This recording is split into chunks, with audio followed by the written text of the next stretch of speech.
Welcome to episode 66 of the Eat for Endurance podcast. My name is Claire Shorenstein, and I'm a board-certified sports dietitian and runner based in Santa Cruz, California. I provide virtual nutrition services to teenage and adult athletes of all abilities, and I host this podcast to demonstrate that there is no one-size-fits-all nutrition approach towards optimal health and performance. My guest today is Ellie Pell, a semi-professional distance runner and manager of the relatively new Skratch Labs Cafe in Boulder, Colorado. She is probably best known as a trail and ultra runner, as she has several wins and podiums under her belt, but she has also run some very impressive road races, including qualifying for the Olympic Marathon Trials in 2019 with a time of 2:41:48 and running the trials in 2020. She's in the thick of ultra training right now for the Leadville 100 this summer, but still feels the pull of the road marathon, so I'm excited to see what she does next. Ellie and I had a really fun chat about so many things, so I won't even attempt to summarize everything in this intro, but I will say that we spoke for a while about her long struggle with an eating disorder and how running played a key role in her recovery. And we of course discussed how her diet and relationship with food and body have evolved as she became a more competitive runner. I really appreciated how open Ellie was with sharing her nutrition story with all of us, and I hope you enjoy it. So without further ado, here is my interview with distance runner Ellie Pell. Ellie, welcome to the Eat for Endurance podcast. And I know you're also a listener, a longtime listener of the show. So thank you for your support. How is everything going today? Yeah, I'm a big fan of the Eat for Endurance podcast. And it was kind of one of those moments where our sport is so niche, right? And I've been listening to you for, since the beginning. And then when your name popped up in my DMs, I almost threw up. I was so excited. It's one of those things where you're meeting somebody that oh, I've listened to you forever and I've learned so much. And so no, super happy to be here. Today's been a great day. Oh, thank you for that. That makes me feel so good. I think you're probably my first guest who's really, really excited to be grilled on nutrition. But so as you know how I do these things. So I like to start these interviews by digging into your nutrition roots. And you are from upstate New York and only recently came out to Boulder, or I guess fairly recently. So tell us a little bit about growing up in upstate New York in terms of your early memories that you have surrounding food and mealtimes. Sure. So I grew up on a farm in upstate New York, and we weren't super well off. So my mom always cooked dinner every night, made lunch, packed our lunches every day, stay-at-home mom, and then living on a farm. My dad was a farmer. And so I'd have to say we really lived within our means. So my mom is a really great cook, and she would make amazing things. But now, especially living here in Boulder, which, and where I ended up living in New York, I really realized how scrappy my mom was, I guess, just using every part of every cut of meat and vegetable and fruit and yeah, really cutting coupons and all that kind of thing. And so I really grew up with American home cooking. So a typical meal would be a roast chicken and corn and potatoes. So that was kind of what we grew up with, or pasta with meatballs and stuff like that. So a lot of that kind of a thing. And yeah, my mom cooked a lot. But I would also have to say we weren't super adventurous. So it was my dad he just likes, chicken and potatoes. And so we did a lot of that. It wasn't until I grew up that I really started enjoying curry and Thai and other kinds of food, which I love now. And then so that would be a typical dinner. And then my mom would pack us lunch. So, turkey and cheese sandwiches with an apple and I don't know, a treat like a Kit Kat or something like that. So we ate a lot of there wasn't a lot of going out to eat. I'd say going out to a McDonald's or a Burger King was actually a really big treat for us because there were 6 of us in our family. And so, yeah, that's kind of how I remember growing up and what food was like. Got it. And so you grew up on a farm, what were you guys producing? So when I was younger, we did a lot of cash crop. So I'd say corn, soybeans, things like that. I definitely remember waking up at 5:30 every morning in the summertime when all my friends were not, and throwing hay bales. That was just the thing. And then towards my when I got into middle school, I'd say is when we got chickens, and that was mostly because it was really cheap eggs are a very good, nutritious source of food. And so Hmm. we really ate all the eggs. And then now, my older brother has entered the farming business with my dad. And so they now have pigs. And, but though Hmm. brother does sell those, but that also it's a source of food for our family. Got it. Awesome. I'm always, really fascinated by people because I've had a number of guests who have grown up on farms, as you probably know, and I'm always really interested in what that life was like and what you're growing. And I mean, I have absolutely no idea what I'm doing in my garden, but I like to think I love to garden and do little things, but obviously it's totally different than actually having a farm. So thank you for that. And so I know you didn't start running until you were 22, but you were active as a young kid. And so I'd love to hear a little bit about, what kinds of sports you were up to or other activities that you enjoyed up until, that point where you're running. So I grew up playing basketball and volleyball primarily.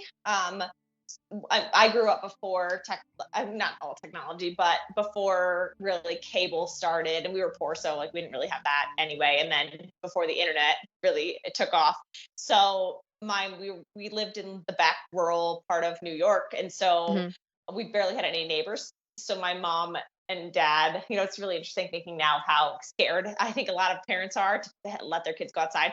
My mom would literally just pick us outside and lock the door and say, "Come back later." And so we would just play basketball or volleyball or hide and seek and stuff all day growing up. And those were just also kind of the options of things to do at school and after school. My parents were pretty strict, I'd say, and so there wasn't a lot of shenanigans happening outside of just brothers and sisters like hurting each other on accident. And Hmm. so I just started playing sports pretty early in my life, and then I played up through my first year of college. Hmm. Yeah, I just like sidebar there. I wish I could just kick I mean, my kids are a little bit young for that, but I guess I wish at some point I could kick them out and be like, "See you at the end of the day, bye."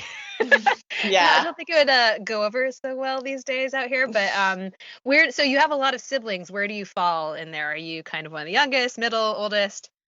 I am the second oldest, but I'm the oldest girl. And so I am of the firm belief that is the worst position to be in. Why?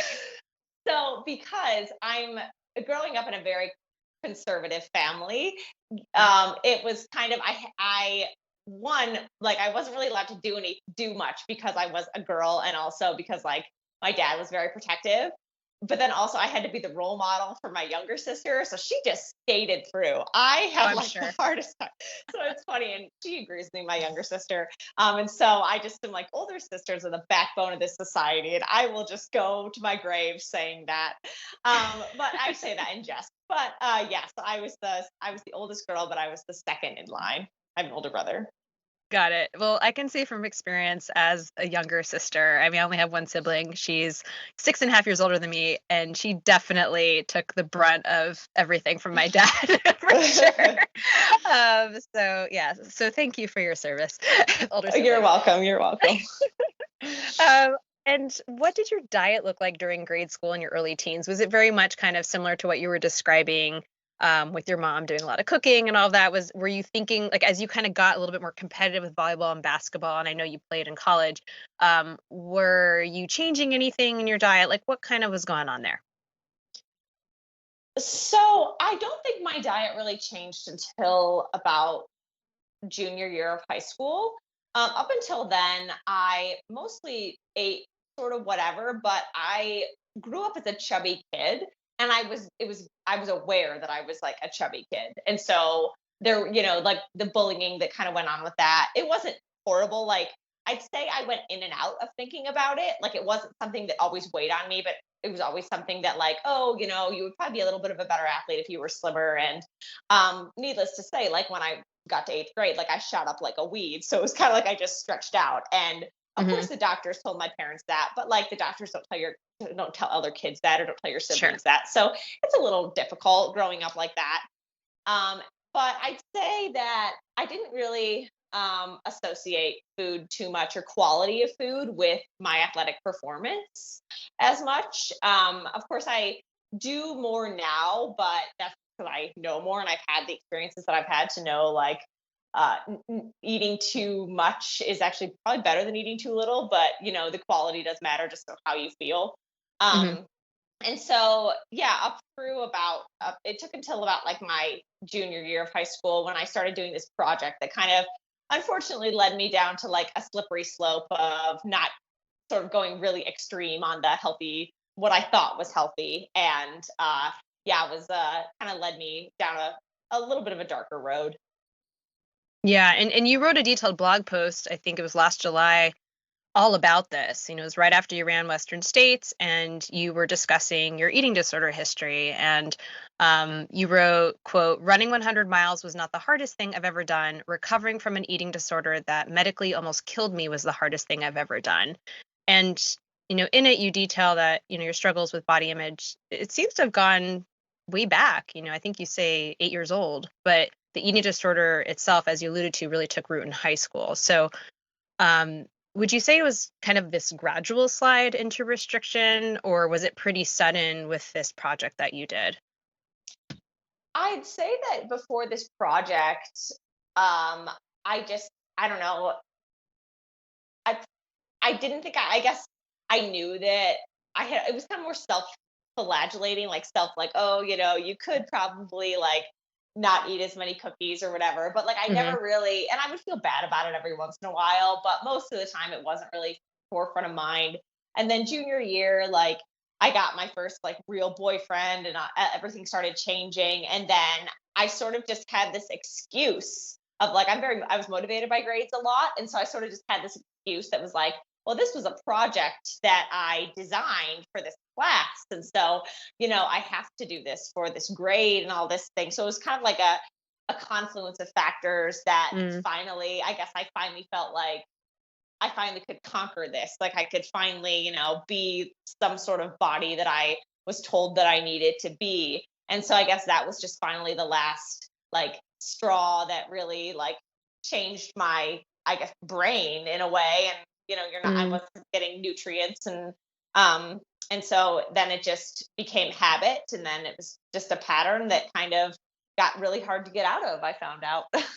Yeah. I mean, what stood out to me is, you did all of this, or you started making these dietary changes with the intention of improving your performance, your volleyball performance. Like that's kind of, at least what you told yourself.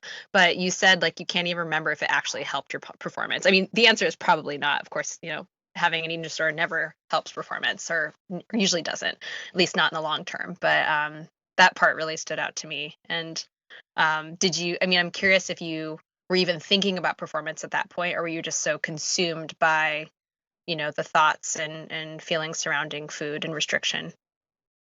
Yeah, I think once I got a couple of weeks in, I mean, I think like trigger warning if someone's just not in a very good mental state right now, but it gets like addicting. And there's this euphoria that you Mm. feel when you're just completely empty, completely drained. And most of the time you feel like complete shit, like awful. But there are these like little moments of like this weird, like transcendence of like, you just feel better than other people. It's really just awful. But there Mm. are these just like little pockets of that. And like, I don't know, for some reason I could like hold on to those, and like for some reason I just had it convinced in my brain that I was doing something good. Like finally I was going to Mhm. be that like good daughter, that good athlete, that good some sort of that good Christian. I don't even know.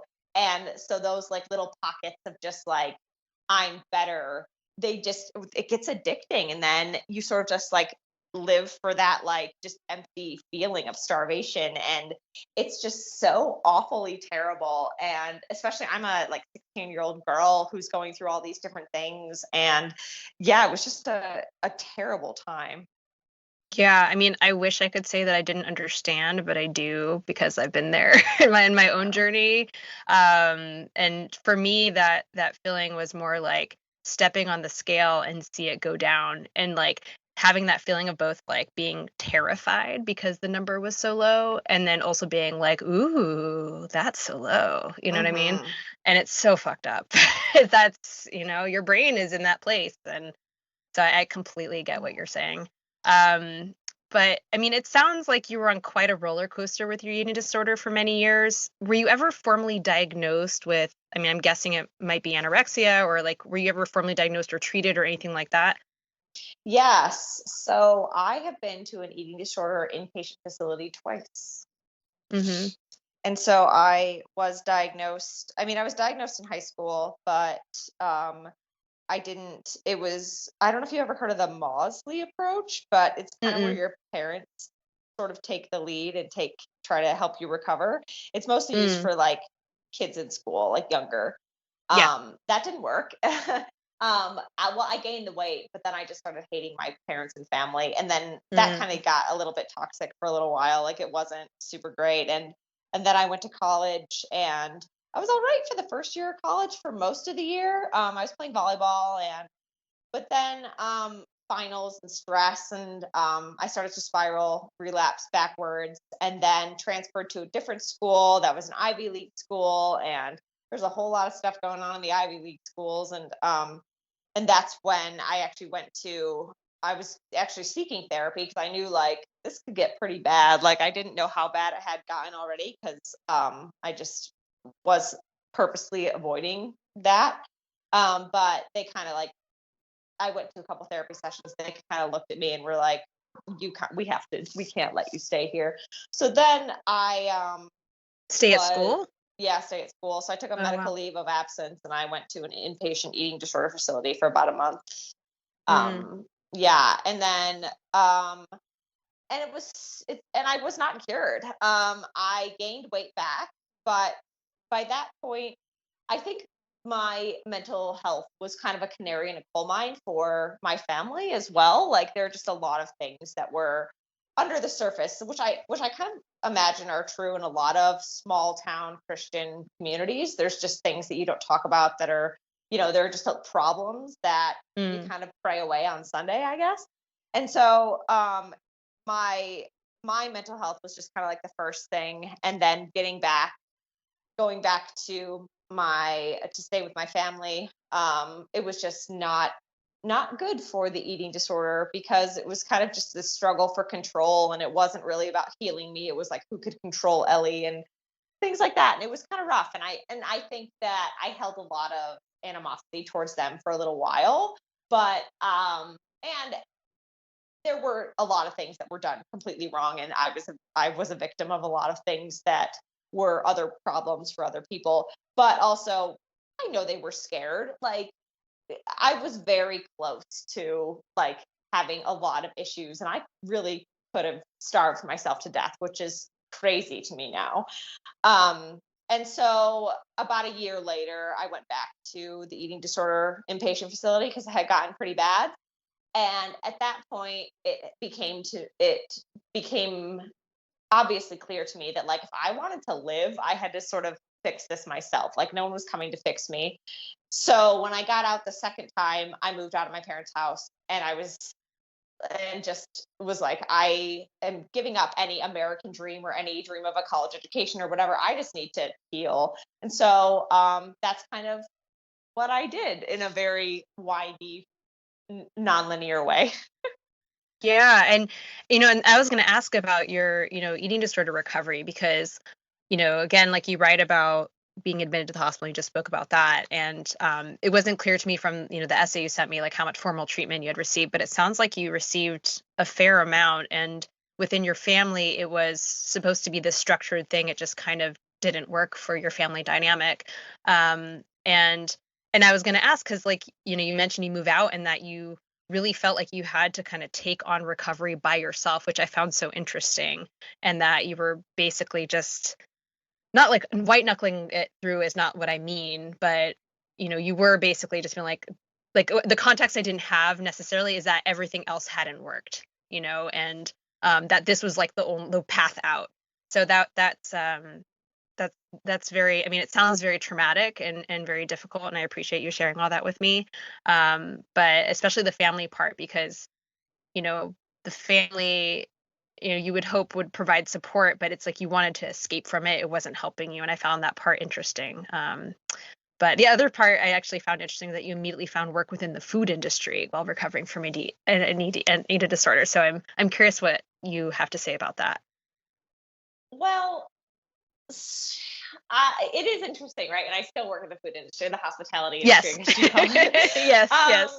Mostly though, that was just because I moved out of my parents' house with no money and I needed a job, and what's always hiring is food service. Yeah, totally. So I'd have to say, like, being impoverished was actually good for my recovery, because after a little while I was like, I need to eat and I need, like, to a job. And so kind of being that survival mode kind of trumped the eating disorder after a little while. It was just like, I don't know. I didn't want to live like that anymore, and I knew it. And I knew that um that in order to, like, I just had being around food and seeing other people eat normally was also super healthy for me. Mm, So it did take, and it wasn't just like I started my new job and then I was cured. It took a little sure. while, and I'm sure coworkers that I had a while, like, before, they probably thought I ate a little weird in the beginning. But it was also just very therapeutic, is probably the wrong word, but just really refreshing to see normal people eat normally, um, who didn't care what you were eating. Like, I think my parents and family eat relatively normally for Americans, but also, like, they're really hyper focused on, like, what each other is eating. And I don't know Mm, if that was just me, or if it was, I do see shades of that growing up throughout my life, just comments about mm-hmm. food and about body, which did not help Mm, my issues. And yeah. so finally, when I got out of my parents' house, it was very refreshing just to see that other people were a little bit more normal and just didn't really, like, worry about what you were doing, and just sort of did their own thing and also just interacted with you normally. And so that was, and I think that's one of the things that I really like about your podcast too, is it's really interesting to just see people that are more like, yeah, we do extreme things, but also we're sort of normal when it comes to food too. Not always, but yes, sometimes. Sometimes people are doing extreme things with food too, but Oh, for that's the sure. whole Yeah. point. Everyone's doing their thing. Yeah, I mean, one of the things again that you wrote that stand out to me is you wrote, I was allowed to eat just for me for the first time in 4 years. So what did eating for Ellie look like at the start of that new journey for you? Oh, it was just, well, I don't know if, like, this is obvious, but when you're, like, starving and you're really hungry, all of a sudden you just want to eat everything. And that's terrifying, but also it just, you kind of just gotta, I guess. I mean, and it's really hard just because you know you're doing the right thing, but you still feel guilty about it. Like, you know that you need to eat nutrients, and that, you've been starving yourself for 5 years. So, of course, you're going to eat, like, a lot. But of course, you're told things through society. And also, I mean, even now, like, the amount of food that I was eating back then just to, like, refeed and survive was ungodly amounts of food. It would probably make me sick now. And it made me sick then, but I also knew that I knew it. But I was also just so, felt kind of guilty.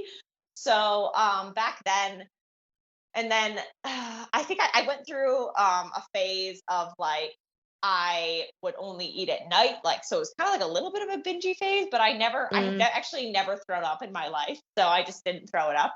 And I think that was a lot of just, like, I was starving and I was, like, just needed nutrients, but I felt guilty eating, like, in front of people, just because, like, I felt like I ate so much. And so I went mm, through that for a little while. And then as I started to regain weight, I also knew that what I was doing just wasn't normal and wasn't healthy. And how was I going to have a social life if this is what I did? And so the retraining from, like, eating tons at night to eating regularly throughout the day, that had to happen as well. And so I completely sympathize for people who are in, like, a binge purge cycle, because it's really hard to get out of. I mean, I never mm-hmm, purged anything, but it's really tempting to just, like, eat nothing all day and then, like, eat tons of ice cream and cookies at night. mm-hmm. But it is also, like, that's fine to eat ice cream and cookies at night. I still do it, but, like, you still should eat during the day. Yeah. And so yeah, I had to retrain myself through that. And but working in the food industry, especially at where I did in Ithaca, um, eventually it got easier as I kept doing it and just sort of put myself out there to meet other people and just sort of, I don't know, model my eating like my coworkers who were just so normal. And so it was actually really helpful to be in that space. What was the process of gaining weight like for you? Was it, because I mean, the one thing, again, another thing that's standing out to me is you move there by yourself. And being alone with an eating disorder is really scary, I think, and hard. Certainly without like support, treatment, whatever you want to call it. But you moved there, and I don't think you had friends or anyone around. You were just kind of on your own. So I'm kind of curious from that perspective, what your thoughts are about that. After a little while, I just kind of, I just got, I guess I sort of like stopped putting up with my own shit. Like I just was like, Ellie, you really need to, if you don't like, if you don't commit to this, like what kind of a life is this? And then Mm. actually when I moved to Ithaca and started that, that's actually when I started running. And then I got into running podcasts and sort of just trying to learn more about this new thing that I just really liked because it made me feel good and I had a lot of emotions to go through and stuff. And then I realized like if I ate normally throughout the day, like my runs were actually easier. Like it wasn't like I didn't feel terrible and I felt like a lot better. And so I think that actually finding running and then finding other people that ran was pretty good and also a good gateway of finding the knowledge of how to eat appropriately. Yeah. And was running ever in your mind, again, just because, these, I know I've had these thoughts at least where, in the very beginning where running was like, oh, I'm burning calories, I'm controlling my weight. Was it ever that for you, or was it always something that you did for fun and something that made you feel good? Oh, for sure. Like I would be lying if I didn't say like an added benefit of this is that I Yeah. am burning some steam.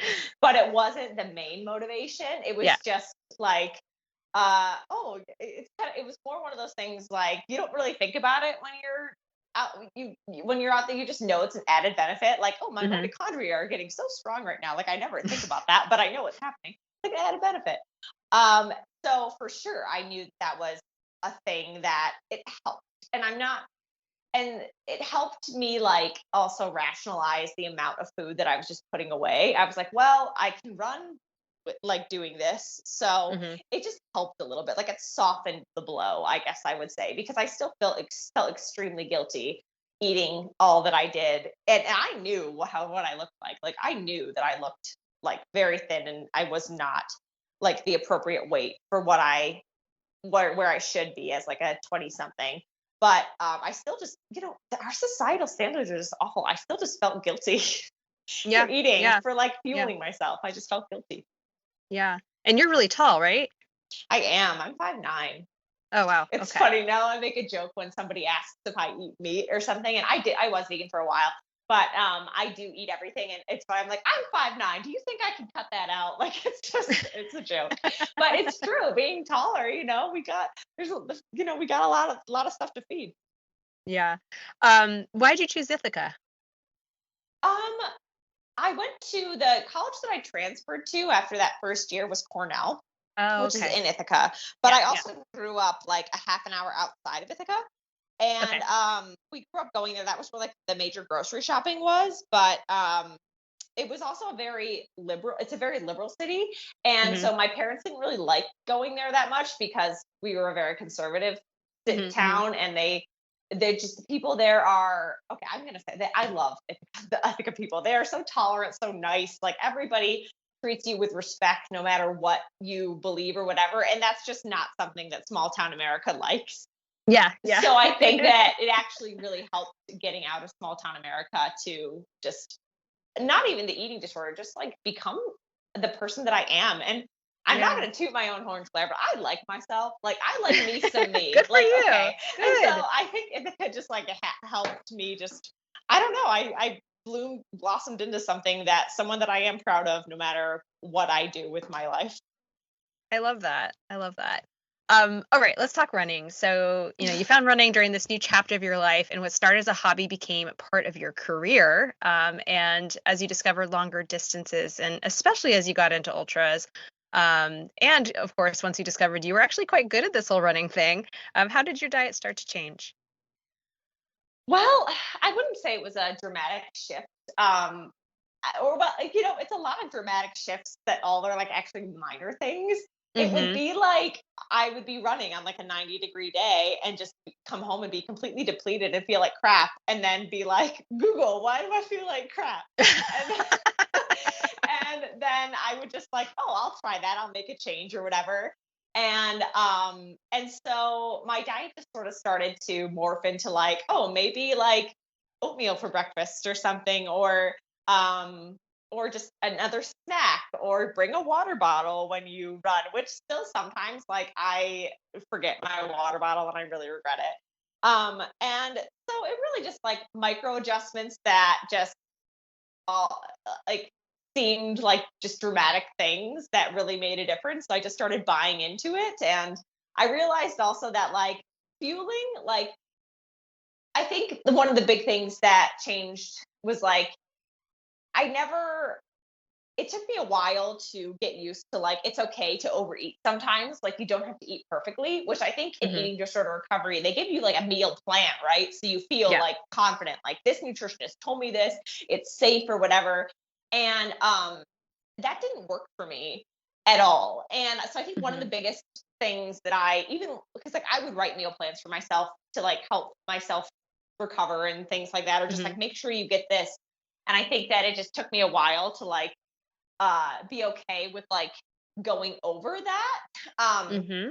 And then, but with running though, it kind of, I really started to learn that like, if you eat extra on one meal, it's not the end of the world. Like, you're not, like, nothing bad is going to happen. And so that kind of just, I guess, really just trying things, like feeling really confident in myself and my body one day that would like make trying something new in nutrition or some different fueling strategy less scary. I would try it and then it would work and then I would believe it. And then that self repeating cycle, like the Mm-hmm. way that I negative spiraled into an eating disorder, I found out that I could positive spiral kind of out of it and even into good running and good nutrition habits. And so, yeah. And now I feel like I just have a lot of good spiraling nutrition habits that I rely on, and that at work for me now.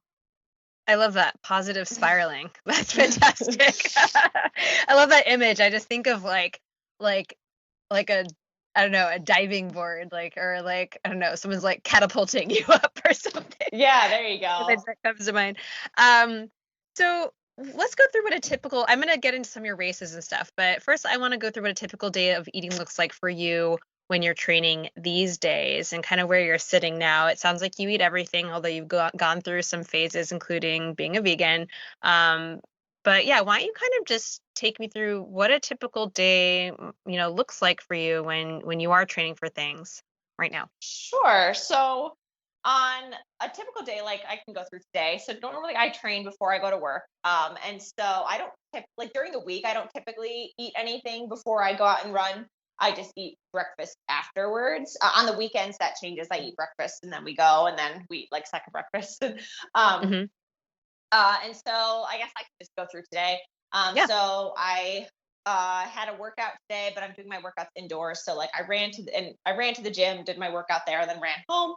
I went right into work, but I always am like I'm neurotic about like just, I need to have fuel. Like it's kind of inexcusable now. Like when people say they forget to eat, I'm like, are you stupid? Like Yeah. Who are you? I I don't and I know understand. I'm gonna get some haterade on that one, but like I've literally been like I have never forgotten to eat in my life. Me Um, neither. I'm a pretty big overnight oats fan. And so I make overnight oats with Skratch Recovery, chia seeds, oats, and then I add blueberries, banana, peanut butter, some other fun stuff if I remember it. And I normally have that every morning, before or after runs. It works well for me, so I like that. Um, and then usually I'm sipping like hydration mix all morning until I get a break for lunch, which now that I work at Skratch, I normally have something from Skratch, which is like a bowl of rice with like egg, avocado, some tofu sometimes, like hummus. We have this whole like lovely just like bowl that has like so many fresh things in it. Um, And usually also we have like some sort of stale pastry that I've been snacking on. So it's a really actually great environment just to snack a lot, which is great on Saturday or long run days when I come right off the mountain into work and I just am like depleted, but I have to work. So it's nice to have something always there. And then usually after I finish work, I have some sort of snack or I'm trying to actually get into more liquid calories for snacks because it's so dry here that it's just I need to be more hydrated. Mm. So either like a Skratch recovery drink or a muffin or cookie or something like that. Because then I usually do like a second workout, which is like a strength train or a cross train in the afternoon. Finish that, go home, have dinner. Dinner will be like, what did I make last night? Oh, I had roasted potato. I still do a lot of plant-based stuff. So I had roasted potatoes with like cheese and tuna last night for dinner. And then for dessert, I had I usually either have like a bowl of ice cream or I actually did find out that ice cream is expensive and that I have been when I have like a Skratch recovery shake or like some yogurt or something with a little bit more protein, I do feel like I recover a little better. But some sort of like 500 to 600 sweet dessert snack before I go to bed. Mhm. And Mhm. usually that does it for me. But I have to be honest, I snack like all day. So I'm probably forgetting something. But those are like the heavy hitters. Yeah. I'm curious why you don't eat before your weekday runs. Usually it's just timing. So like this morning I had to be to work at 7 and so I got up at 5 and I had a workout which takes me like 90 to 100 minutes like start to finish, like warm up and then, just the transition and then cool down and stuff. And so I find that also I would rather just sleep later and then eat something afterwards rather than wake up earlier. And so like usually that like 700 calorie snack that I have before I go to bed, that's usually that I found that actually is good enough to fuel my Mhm. workout the next morning. And then I do like right after I'm done, I'm like, all right, time for some breakfast. And I usually can get up to like my oatmeal in the morning is like has to be like 1,000 calories. I've never calculated it, but it's like I breakfast like a queen. That's awesome. And are you taking any products, like any drink mix or gels or anything, during that 90 to 100-minute workout in the morning? Yeah, so I am trying to increase that, but so this morning I do Skratch hydration, not the Mhm. super fuel, just the regular. Yep. For anything like under 90 minutes, that's what I'll do. Anything over Yep. that, I'll bring some gels. Thankfully, Awesome. gels do go pretty well. Actually, the super fuel actually gave me a gut bomb the first time I Oh, used it. no. I I mixed it haven't tried wrong. it. I Oh, mixed it okay. wrong. But because it is great, and all my friends are like, "It's so good," and I'm like, "Yeah, it's great." But the hydration is amazing. Got it. Okay, so you're making up for the lack of pre-workout by essentially consuming carbohydrate during the workout, and that's getting you through, and then you're having. Yeah, got it. Okay, that all Yeah, makes sense. but definitely for any run on the weekend or any run Yes. that I can start later, I would eat breakfast Yeah. first. But it's more like the 7 a.m. ones where I have to be at work Yeah. at 7 and I'm like, I don't like, I would just feel uncomfortable during this workout. It just wouldn't even work. Yeah, yeah, yeah, yeah. So let's chat about your performance nutrition. What is your go-to pre-run or race meal? Is it that overnight oats situation or something different? Yeah, I mean, I would eat that, but I also like really anything, any type of carbohydrate with peanut butter and banana is usually a go-to. It's interesting. I don't know if you do this, but I go on breakfast kicks. So right now I'm on the overnight oats kick, but I've gone on the Mm-hmm. toast kick. I've gone on the Yep, waffle yep. kick.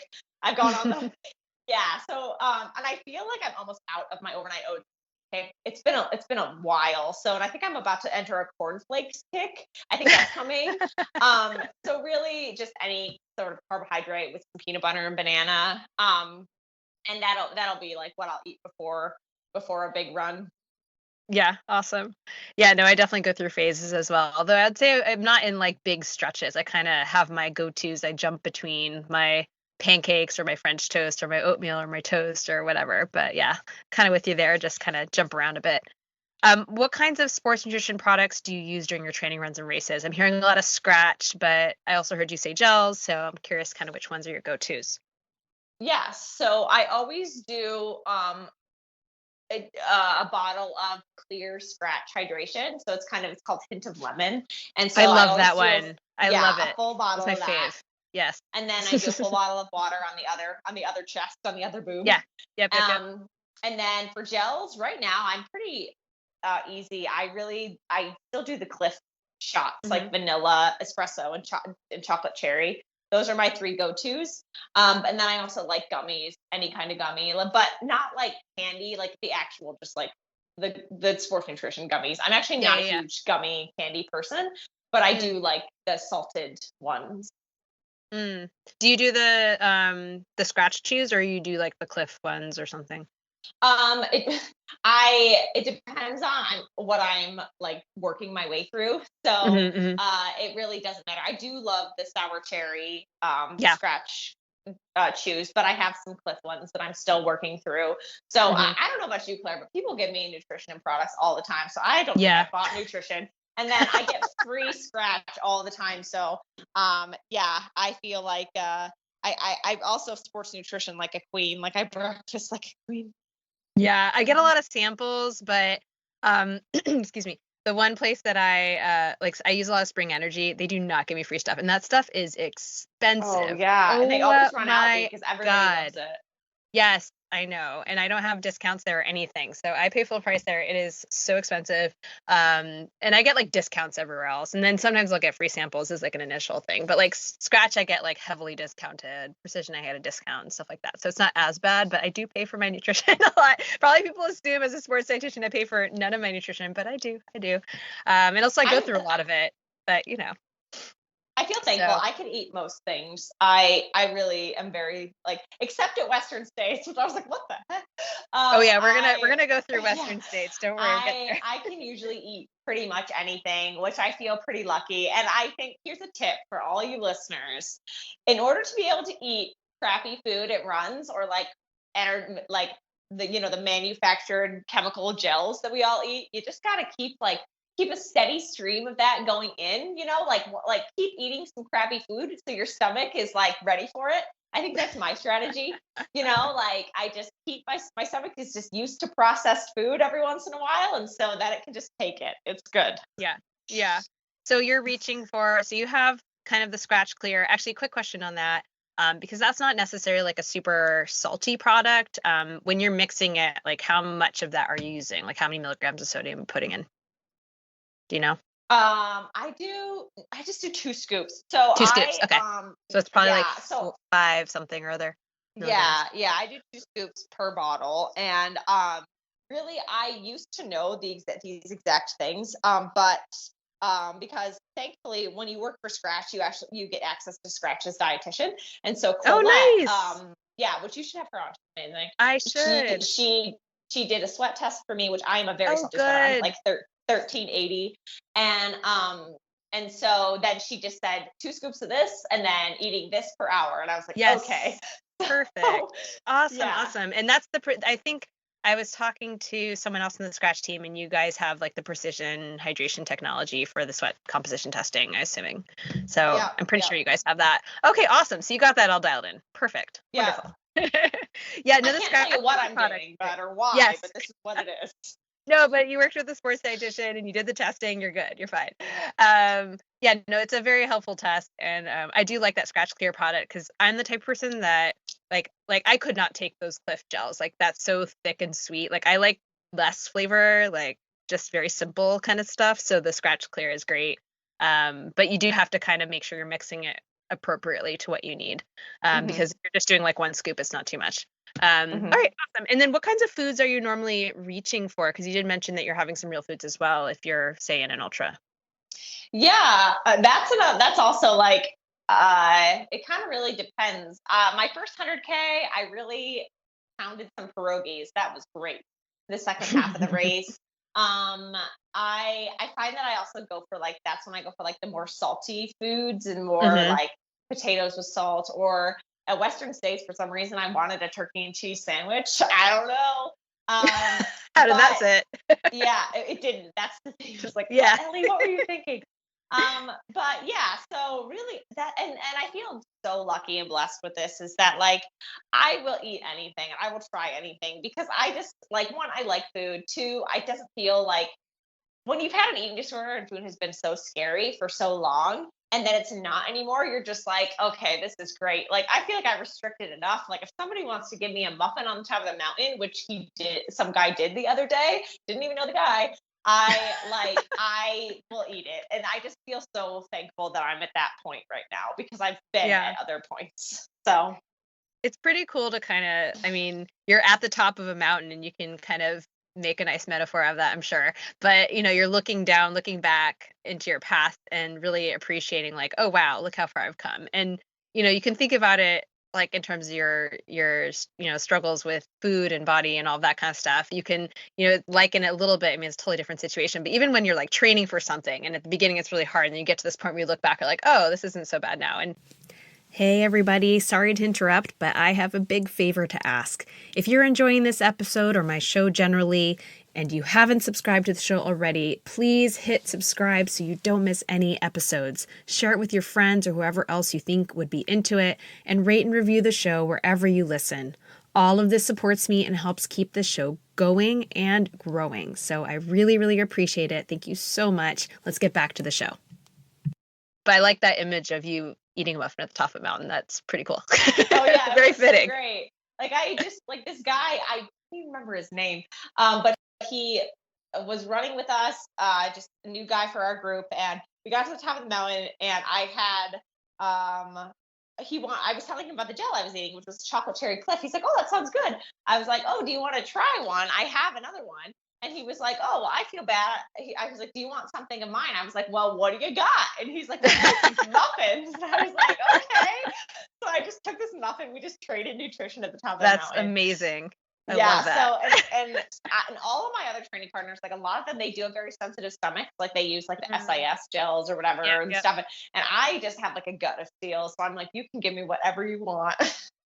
That's great though. I mean, that's a gift to have a very strong stomach in ultra running, Yeah, and I definitely think my issues at Western States were due to hydration and how you need water to be able to digest your food. Yeah, and I just did not have that is true. Yeah, let's chat about Western States, and then we can chat about some other races you've done. But you ran it last year. It was your first 100-miler. You told me it went horribly. Can you elaborate on what you think went wrong on the nutrition front? So you're saying hydration. So tell me more.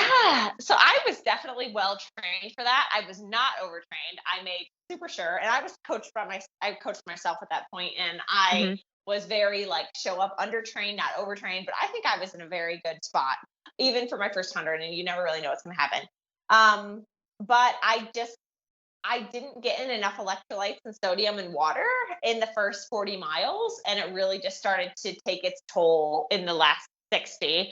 And I wasn't really able to eat any gels, and I started just asking for random things like a turkey and cheese sandwich that I hadn't had since I was like 6.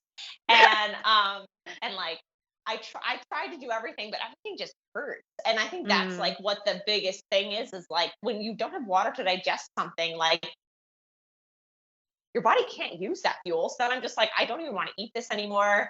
And so that just really started to get me. And then you can't really fake 100-miler. Nope. So it was kind of a sloggy. I mean, to be fair, like, I had a wonderful time. I was there with my best friends. I was mentally in it. Like, I liked running that distance. It was good. They said I was moving fine for my first 100. And I mean, I felt like I was crawling, but perspective is everything. It just, my stomach just really, really hurt. And I don't like that.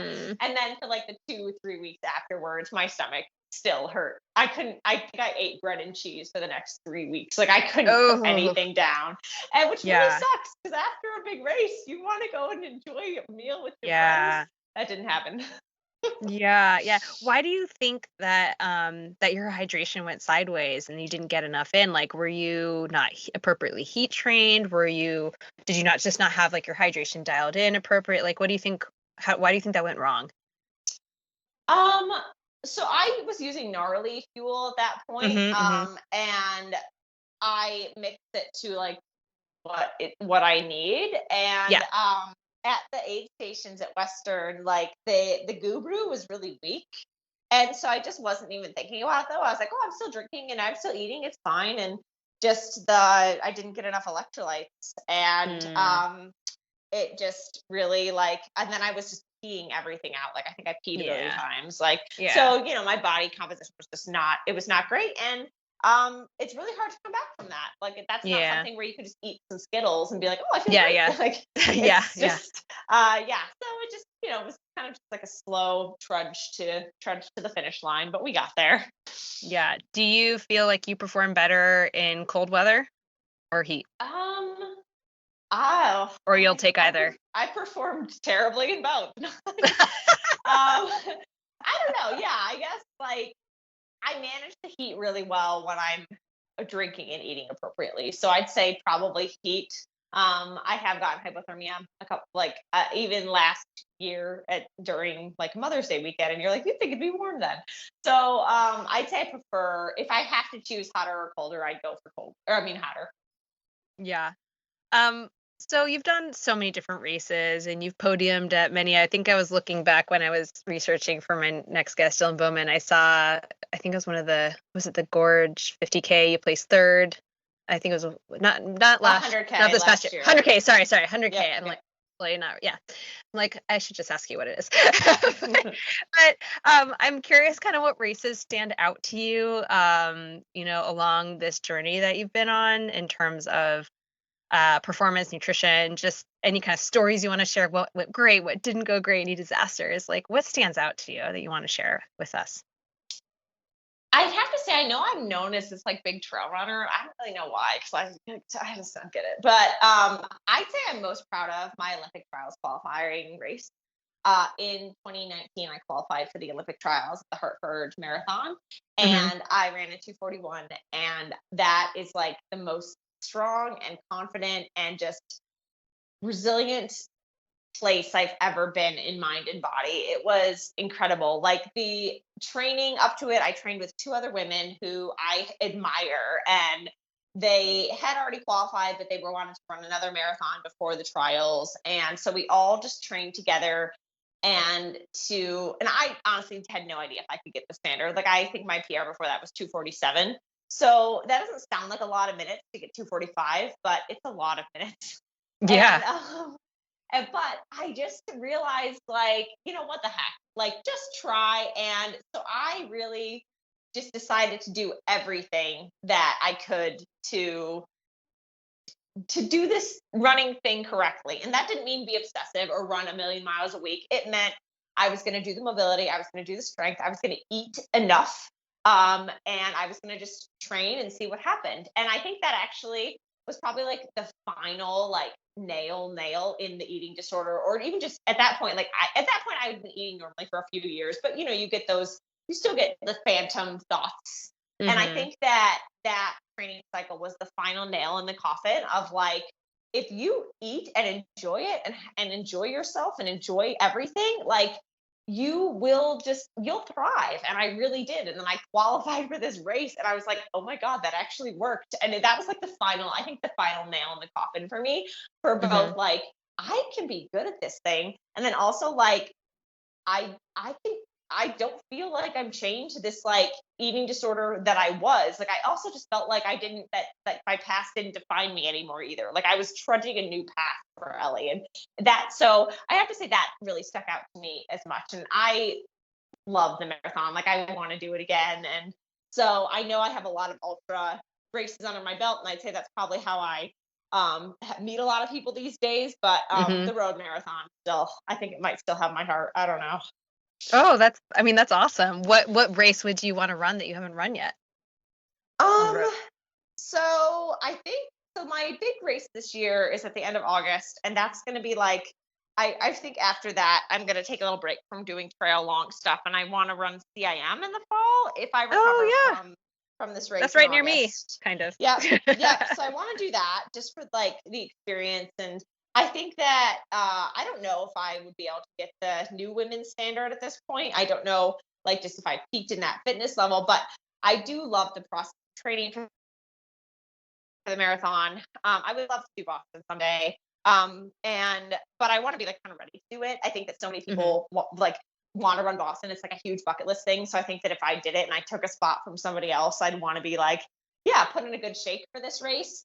So I'd Yeah. love to do Boston. But first things first, I'd like to, get my feet wet back in the marathon realm and probably see I am.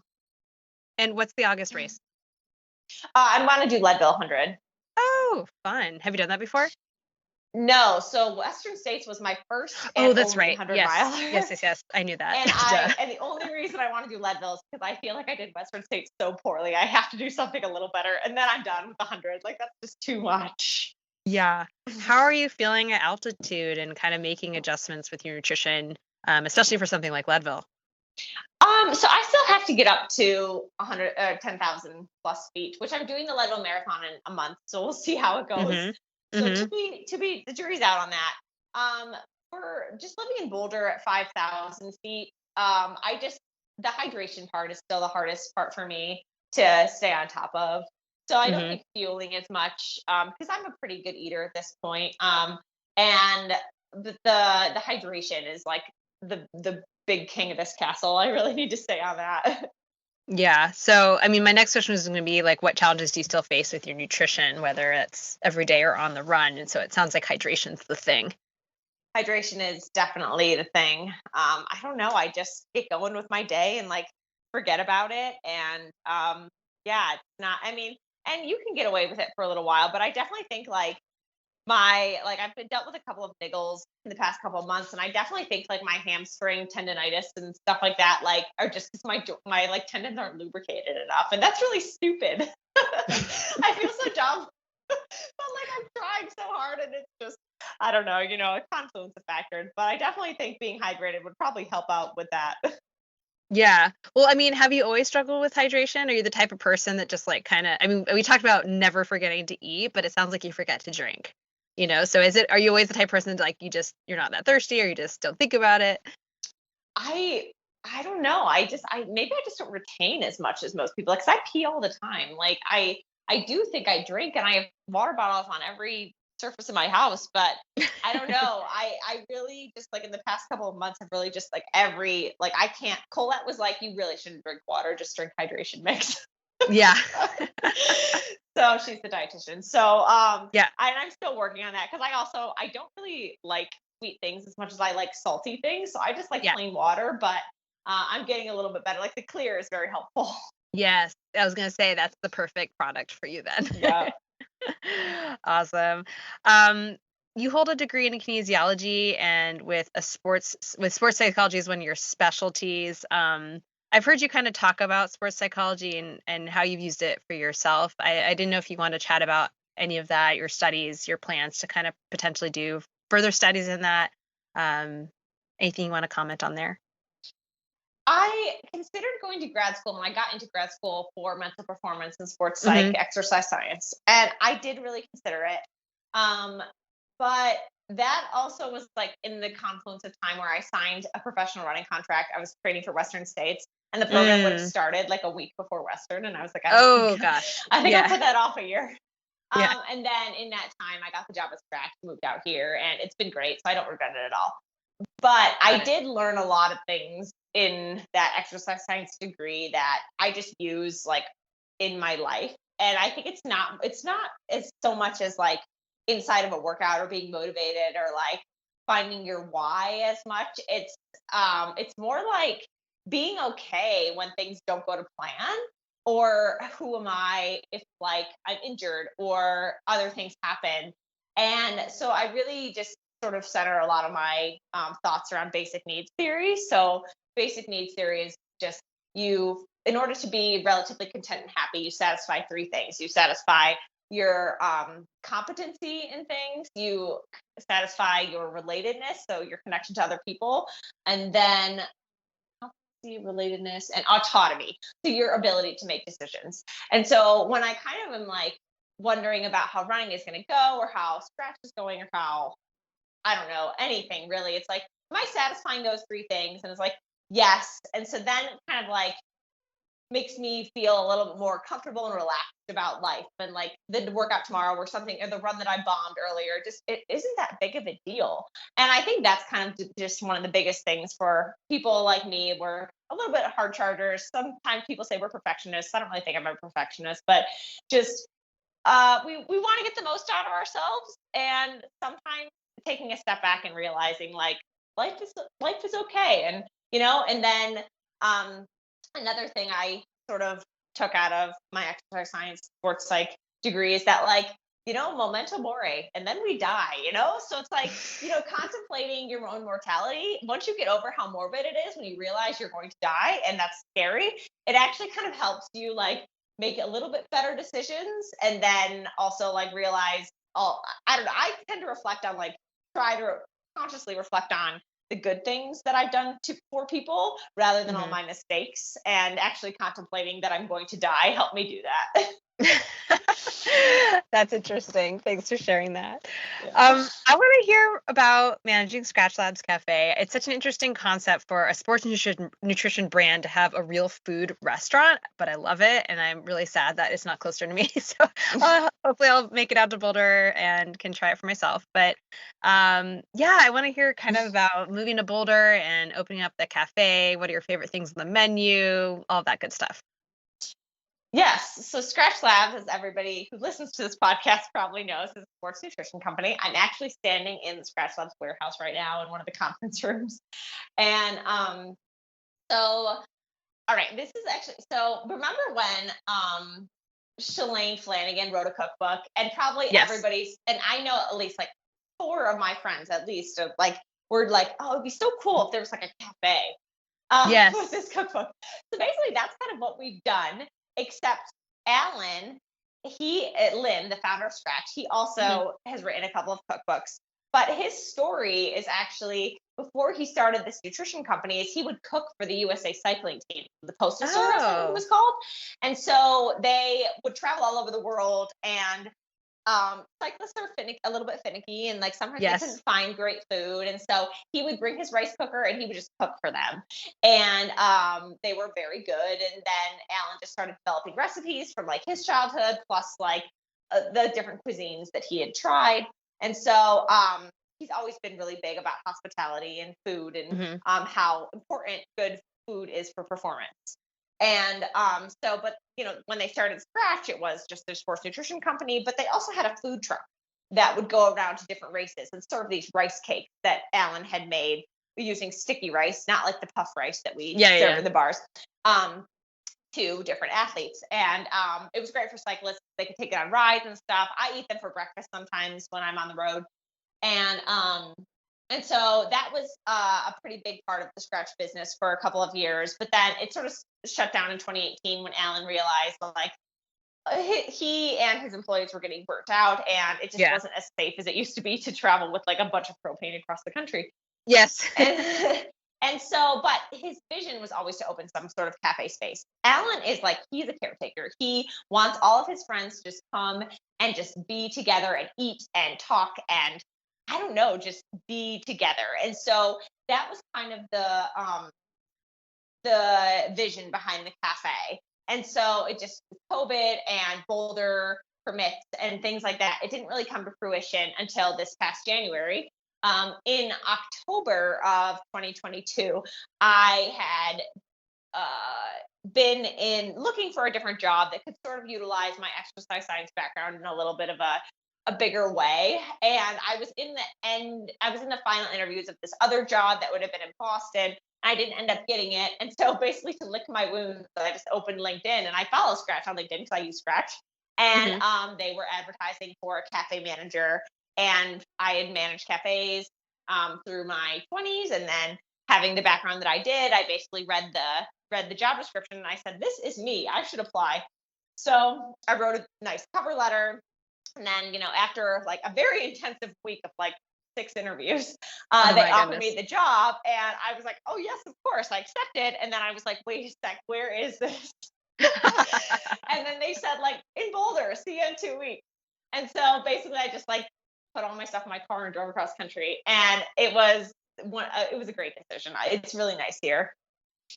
Wow, that's so amazing. I really actually didn't know anything about the background of of Alan and Skratch, and that he used to do that. So that's really fantastic. I mean, the whole concept is awesome. And again, I'm really sad they don't have that here. I would love to have that kind of environment because, I mean, especially in a town like Boulder where it's like such an athlete's town, and it probably, you get so many people coming in and just having lunch after a run or whatever it is, so that must be a really cool atmosphere.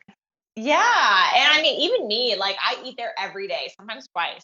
But like on Sunday, we finished our long run, and I had to go to work. I had to work like an hour later, so I was going into Scratch anyway. And then everybody was like, "Let's all go." And so like we're driving down the mountain, and I'm like calling into Scratch, like, "Can you put aside like 5 pork burritos for us, please?" And so we all get there, and and it was just like like it was everything I wanted. Like finish a run, eat at Scratch with your friends, and it was just great. So yeah, and that's exactly what we want. That is such a fantastic concept. Please open them somewhere else. So We'll come try, to Santa Cruz. There are lots of athletes here. That's so awesome. And I know that this is a big part of your career, but obviously running is too. Are you still sponsored by brands for your running? Do you consider yourself kind of like a semi-professional, or what would you call yourself? It's so interesting because like some days yes, other days I'm like, oh, I don't think so. So I'm currently sponsored by On Running, and yeah, they do pay me. So Hmm. I guess money is changing hands. So if that is your definition of professional, then I guess I'm a professional. Um, could not live on that salary. Yeah. But it is very nice. I'm very thankful. Mostly what I like about it is the team. Like I'm really friends with my teammates, and it's Hmm. pretty awesome. And they do live closer to me now. And so yeah, after I won a golden ticket at Bandera last year, and then I don't know, I just decided to shop around a little bit. Like I will always run. I don't like it wasn't my dream to be professional, but I also thought like I'm coming out of school, I have loans, like it might like just help to see if someone wants to, help ease this burden of what I'm doing. And so I just shopped around a little bit, and I found On, and I was sold pretty quick. Like they just the gear is great, the shoes are great, but the people are just like we have an athlete manager that is just so amazing. And so and now I'm really good friends with them. And so yeah, I signed a professional contract. It is only 2 years, and Hmm. I reserve the right to like this might just be the 2 years that I try this, and it was fun, and I'll keep running the way I'm running, but I just won't be tied to anyone. Or if they want to re-sign me, I reserve the right to re-sign. But yeah, and I'm just kind of thinking about it like that. Yeah. Do you coach yourself, or do you work with a coach? I coached myself all the way up until like last September-ish. And I'm coached by Corinne Malcolm, who actually Oh, I just heard on yay. your show this morning. Actually, during my workout, I was listening to your Canyons recap Yeah. show. I was like, oh, she's talking to Corinne. Yeah. I love her. She's fantastic. I Oh, can't wait she's to run. amazing. Yeah. Yeah. Yeah, yeah. Awesome. Anything else on the horizon for you? Or is it really just kind of Leadville? I mean, not just Leadville. Leadville's obviously huge, but Leadville and potentially CAM. Is there anything else that you're kind of looking forward to or want to chat about? I am pacing my best friend Riley at Western States this year. So Ooh, fun. last year, Riley paced me from Forest Hill to the river. Uh-huh. And this year, they won a golden ticket at Javelina. And so, of course, I said, oh, I'm coming back. So I'm going to pace them at Western States. So I'm really looking forward to that. And I know it sounds simple, but I just am really invested in helping Skratch Labs Cafe to grow. And so I really love my job. Like I'm definitely one of those people that even if I had the opportunity to run all the time, I probably would still have a job. And I love what we're building here, and I really just have that feeling inside that it's a good thing. And so I'm just looking forward to that. Pretty simple. Awesome. I love that. All right. So let's wrap up with some quick bites questions. What is your favorite post race meal or snack? Um, I'd have to say I love cheesy pasta after a race running now. It's weird, but just like mac and cheese is just really good. I think you might be the first person who's answered pasta. I feel like everybody's so pastaed out before you're like, no, give me more pasta. I love it. I don't. Maybe it's just the cheesy pasta. I Yeah. don't know. Smart. Like, Okay. yeah, I don't know. What was your worst race nutrition experience? I think we went through it. Western states. Yeah. Just not being able to take anything in and having food. Yes. It sucks when food hurts. Like when Yes. you're trying so hard and it just hurts. Yes. Yes. Totally. Biggest cooking catastrophe if you've had one. Once I was living in an apartment complex and I left beans cooking slowly on my stove, forgot about them, and I went for a run. And when I came back, my apartment was on fire. And Oh my God. and the fire department had to come, and thankfully, like it was just like it was a very containable fire, like it was mostly just an electric stove, but that was rough. Oh, like was there a lot of damage? No, just really just like the pot and the beans, and then like it was a lot of like smoke. And so I had to like, and it was the middle of winter, so I had to like leave my windows open with like a fan. So it was just a little bit like, Ellie, this is what you get for being an idiot. Oh dear. What is the most exotic or interesting food that you've ever tried? I tried alligator when we were driving, and I was actually vegan during this time, but we were on a road trip, and I was like, okay, I gotta try it. So we were driving my sister did her first marathon and only marathon in Waco, Texas, and we decided to drive from New York to Texas. And so in Nashville, we got some gator. Was it good? Oh yeah, it was good. I mean, like, any fried meat, it's like by default, like pretty tasty, just 'cause, like that fried fat. But yeah, it was good. How do you like your eggs cooked? Over easy, except like the yolk does kind of have to be like more done. Like I need it cooked, like warm at least, but definitely over easy. What is your favorite beverage?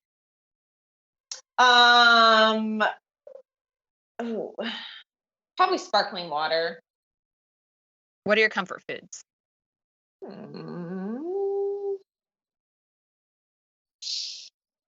Cheesy potatoes. What's your favorite ice cream flavor? Go-to is cookies and cream, but I am definitely an equal opportunity enjoyer. I will eat any ice cream. I don't care. But definitely the go-to is cookies and cream. Team cookies and cream. Yes. Me too. Or top 3 items. Or vanilla soft serve with rainbow sprinkles. Ooh, that's a good choice too. Yes. Good job. Top 3 items of gear that are most essential to your active lifestyle. Darn Tough socks. I love.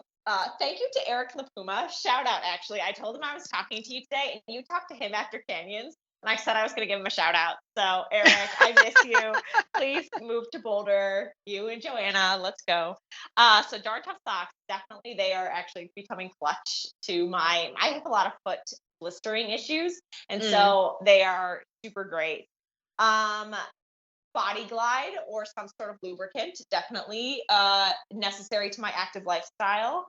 And then I have to say my big sunglasses. I really like them. Awesome. Where can everyone find you online who is not already following you? I am at Gazzellie on Instagram and Twitter. And then also my blog is at elliepell.com, which I do love writing on that thing. And anybody else that does too. I love the long form rather than like the short Instagram caption. Yeah. Although it still says you're living in Ithaca, I think. You might need to update that. I need to update. I'm like, man. Living in Ithaca. Well, maybe I'll always live there, like in my heart. Yeah.